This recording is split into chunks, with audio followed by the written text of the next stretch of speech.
This is your whiteboard brief for Thursday, April 30th. And today our strength is 3 rounds of lower body work. The first movement is a body weight or banded glute bridge with the 2-second pause at the top.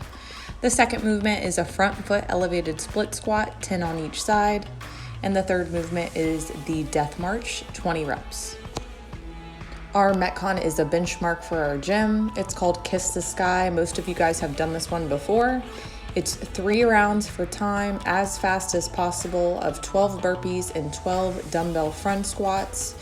You'll rest 6 minutes after you finish your 3 rounds, and then you will repeat the workout. So you'll do another 3 rounds for time as fast as possible of 12 burpees and 12 dumbbell front squats.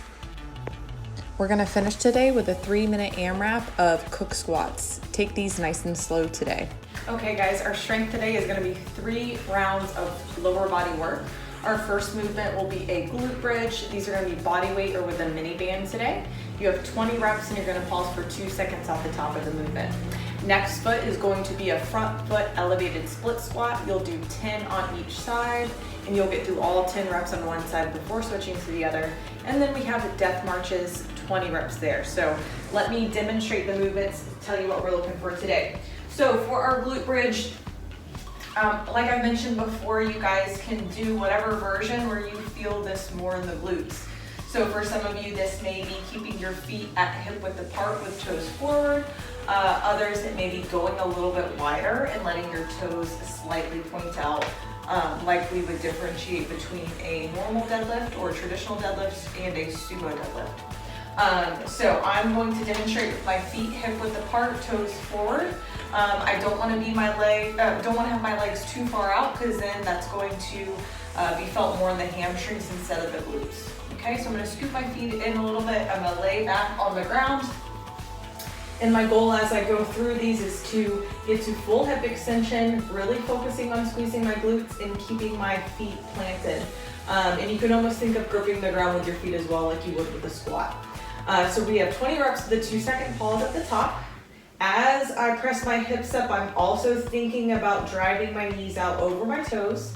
I'm squeezing and making sure I get to full hip extension without flaring my ribs open. So see, if I keep pressing up, I'm almost going back on top of my shoulder blades. I don't want to go that high. I just want to stop at the point where I feel like I'm at full hip extension here, okay? So I'll press up, hold for 2 seconds, come back down, press up, squeeze, squeeze, back down, press up, squeeze for 2 seconds, and back down. Okay, don't let your knees cave in between reps. If you do have a mini band, you can add that for some resistance today. I would put the mini band right above your knees. Okay, our next movement is a front foot elevated split squat.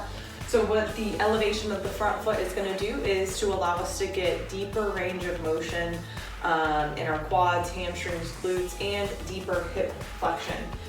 So this is just challenging us a little bit more than a normal split stance lunge would be. So these can be done body weight or with a weight today, depending on how comfortable you feel. And you'll need to find something that's going to elevate your front foot. I have a yoga block. I tested this, I can balance on it okay, but please don't elevate your front foot on something that's not stable for you. The last thing I want you guys to do is to fall over because you're working from something that really you can't balance on. So worst case scenario, we'll do these without your front foot elevated. We'll just do a normal split squat. But for me, this yoga block's gonna work. And like I said, you can do these body weight or with weight. I've just got some light dumbbells here. I'm gonna start by getting into my stance. So I'm planting my foot on my elevated surface, backing my back leg up, driving the ball of my foot through the ground in the back. And from here, I'm just gonna drop down into a normal split lunge. Okay, come back up, drop down, nice and controlled. Come back up, drop down, and stand. Okay, you'll do 10 on each leg for the elevated split squat. If you're just doing the split squat without the front foot elevation, same setup, just getting into that split stance here. We want our feet to be about hip width apart, so I don't want to be walking on a tightrope. I want to have some distance here for stabilization. Gripping the ground with my front foot, driving that ball of my back foot through the floor. Knees are forward. Once again, dropping down nice and controlled and standing. okay?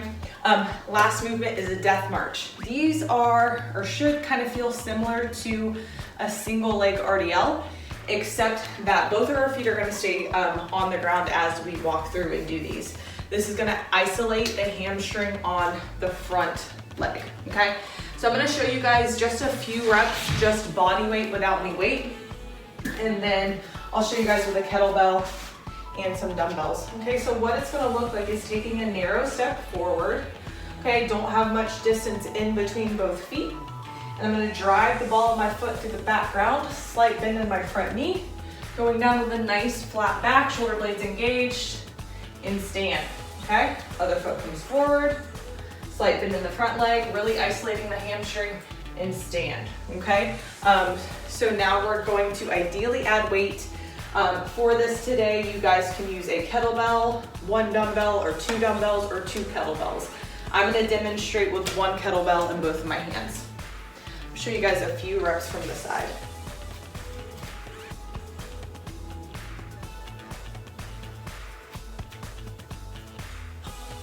Okay, so I'm going down nice and controlled, just like I would a single leg RDL. Like I said, the difference is that my back foot is planted for stabilization, okay? Very important that you guys work on keeping the shoulder blades back, nice flat back as you guys walk through these, okay? You're gonna have 20 reps total, and that's gonna be 10 each side, but you'll alternate the steps on this one. Okay guys, today our Metcon is one of our benchmarks at the gym. Most of you guys have done this one. It's called Kiss the Sky. It was last done on December 23rd, 2019. Now, I'm gonna start by telling you guys what the prescribed version of the workout is, but obviously a lot of you guys don't have a ton of equipment to work with at home, so we're really just gonna make this what we can for you, okay? So the prescribed workout is 12 burpees, 12 dumbbell front squats with 50-pound dumbbells for guys, 35 for ladies, but like I said, we're gonna work with whatever equipment you have. This can be a barbell front squat instead. This can be dumbbell front squat as written with lighter weight if you don't have the prescribed weight, or it can be a goblet squat with a kettlebell, okay? So how this Metcon is going to work, you're gonna run through 3 rounds for time, okay? As fast as possible, you're going through 12 burpees, 12 dumbbell front squats, then you do another round of 12 burpees, 12 dumbbell front squats, then another round of 12 burpees, 12 dumbbell front squats. Look at the clock. You're gonna rest for 6 minutes, okay? So the idea behind this is to go as fast as possible because you have such a long recovery time, and then we're gonna do it again, okay? So after your 6 minutes of rest, you're gonna do another 3 rounds for time as fast as possible, okay? So you're trying to keep your first score and your second score very similar, maybe 30 seconds apart from each other. We don't wanna see you guys drop off like 3 minutes because you went like completely balls to the wall on the verge of throwing up. So when I say go as fast as possible, still keep in mind that you do have another round to do. So go as fast as you can with good form, and make sure the 6 minutes of rest, you guys are standing up, walking around, catching your breath. Don't just lay on the ground for 6 minutes because then you're not gonna be ready for the next round, okay? So let's talk about burpees. Okay, so prescribed burpee would be chest and thighs touch the ground, stand to full hip extension at the top. Okay, scaled burpee for today would be a plank burpee, or burpee to an elevated surface like the side of a couch or a bench. When we get to our front squat, like I said, we've got different versions you guys can do today based on the equipment that you have. Okay, we can use a barbell and do a barbell front squat, okay? So we'll get to that good front rack position, elbows driving up towards the ceiling, gripping the ground with my feet, okay? Fighting to keep my chest up as I squat down and come back up, okay? So you'll do 12 either barbell front squats. You can grab a pair of dumbbells, put them up on the shoulder here, or you can do a goblet squat with a kettlebell. Really fighting to keep your chest up as you squat down and up, okay? Remember, front squats are really gonna test our core strength, so really think about keeping this engaged so you don't fold over in those front squats. Once again, how the Metcon is gonna work today, we're gonna run through 3 rounds for time of 12 burpees, 12 dumbbell front squats. You'll do those 3 rounds as fast as you can. When you're done with your 3 rounds, look at the clock. You're gonna rest 6 minutes, and then do that again. So another 3 rounds for time. You have a 20-minute time cap to get this done today, and that includes your 6 minutes of rest. Okay guys, your finisher today is a 3-minute AMRAP of slow cook squats, okay? So just be mindful of this, really think about taking advantage of the stretch as you move through this. Okay, so remember the first part of a cook squat is hooking under your toes, driving your hips up to the ceiling. Really take a chance here to feel this stretch, your posterior chain, even your back. Okay, then we're gonna drop down into that yoga squat, driving our knees out hard, trying to keep your chest up and heels planted on the ground, then extending one arm at a time, and stand. 3-minute AMRAP, take these nice and slow and feel each stretch.